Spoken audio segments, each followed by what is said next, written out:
Louisa heard the engines before she saw the planes. They were high-pitched and droning like bees. Angry bees, she thought. She straightened up, rubbing the small of her back, because she wasn't as young as she'd once been, and bending over the plants in her garden always made her ache, and peered upward. It was a glorious day. The sky was bright blue, with little puffs of white clouds. Louisa shut her eyes for a second, enjoying the feeling of the sun on her face, then opened them again almost immediately as the droning engines grew louder. And suddenly, there they were, right overhead. 2 planes. No, 3, 4, spinning and spiralling, silhouetted against the cornflower blue sky as they dived down.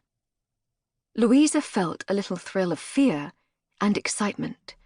The war often seemed far away from her sleepy Kent village, but not today.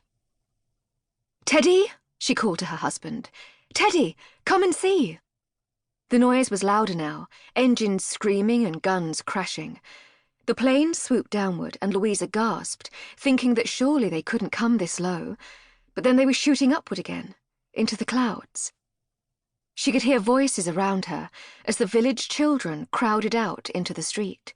She knew they'd be running to the fields, hoping to find some bits of shell or shrapnel.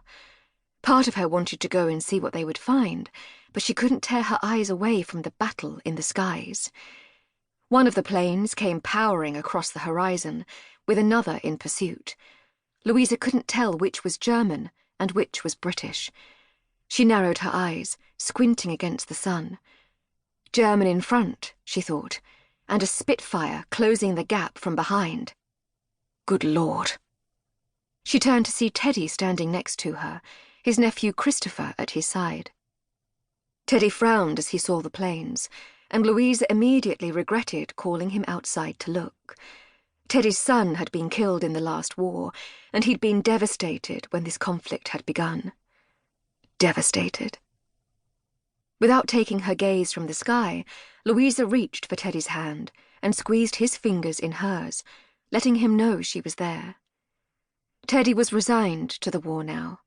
He knew that Hitler had to be stopped, but that didn't mean he liked it.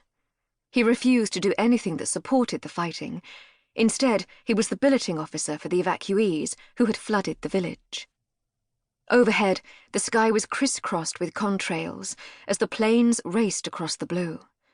The droning of the engines was peppered with gunfire so loud that Louisa almost wanted to put her hands over her ears to drown it out. Her stomach was fluttering. It was scary and exhilarating to watch these pilots battling it out over their heads. But then, she'd always liked a bit of drama. "He's been hit," Christopher said, pointing to the German plane, which had a trail of thick smoke coming from the wing. "He might bail out. Look for a parachute." Louisa breathed in sharply. "He's turning round." The plane streaked across the sky, leaving wisps of inky black smoke in the blue. "Look!" She took her hand from Teddy's and pointed upward. "Look! He's going back the way he came!" She laughed in excitement. "Our boys have seen him off!"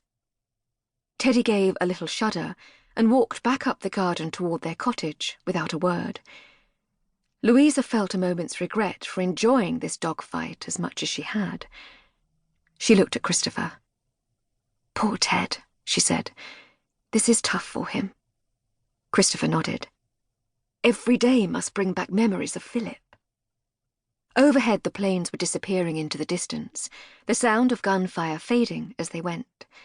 Louisa wondered if the German pilot would make it back to France safely, or if he would bail out. She was surprised to realize she hoped he would be all right, and smiled to herself. That was what marriage to Teddy did, she thought. She remembered how passionate she'd been during the early years of the last war, gobbling up every bit of news from the front, and even, she swallowed down a burst of shame at the thought, abusing the men who didn't fight. She and Teddy had very different memories of the last war. Very different.